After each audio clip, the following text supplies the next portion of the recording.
Holistic healing म्हणजे काय? तर आपलं शरीर हे अनेक सिस्टीम्स आणि अनेक ऑर्गन्सपासून बनलेलं आहे.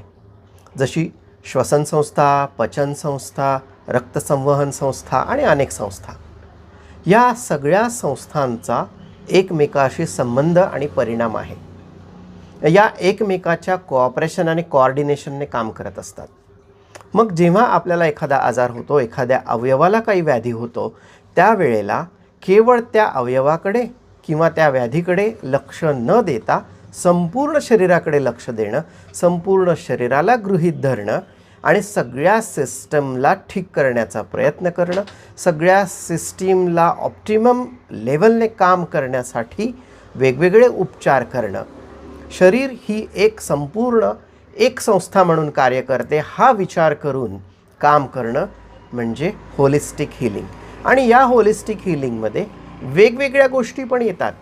म्हणजे आहार असो, व्यायाम असो, योग असो, मेडिटेशन असो, स्ट्रेस मॅनेजमेंट असो, या सगळ्या गोष्टींचा उपायांचा वापर करून संपूर्ण शरीराला ठीक करण्याची प्रक्रिया आणि मग त्याद्वारे आजार बरा होण्याची प्रक्रिया म्हणजे होलिस्टिक हीलिंग. बऱ्याच वेळा जो ऑर्गन अफेक्टेड आहे त्याकडेच केवळ लक्ष दिलं जातं. जसं हायपोथायरॉइडिझम आहे तर केवळ थायरॉईड या ग्लँडला गृहीत धरून त्यासाठी औषधोपचार केले जातात.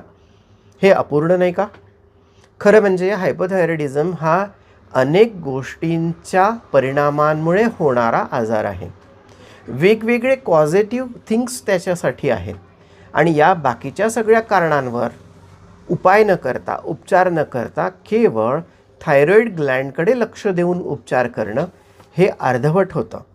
होलिस्टिक हीलिंगमध्ये वेगवेगळ्या पद्धतीने सगळ्या शरीराचा एकाच वेळी विचार करून उपचार केले जातात. त्याला म्हणतात होलिस्टिक हीलिंग. खरं म्हणजे ही परिपूर्ण उपचार पद्धती आहे. थँक्यू.